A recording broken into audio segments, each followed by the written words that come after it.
కోళ్ళ పెంపకంలో లిఫ్టింగ్ అన్నది అన్ని కోళ్ళు కూడా ఒకేసారి జరగదు.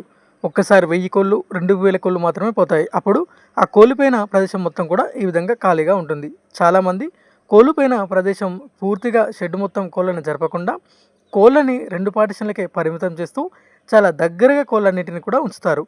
ఈ విధంగా అస్సలు కూడా చేయవద్దు. కోళ్ళు వెళ్ళిపోయి 2 పార్టిషన్లు ఏవైనా ఖాళీ అయిపోతే మిగిలిన అన్ని కోళ్ళని కూడా షెడ్ మొత్తం మనం జరుపుకోవాల్సి ఉంటుంది.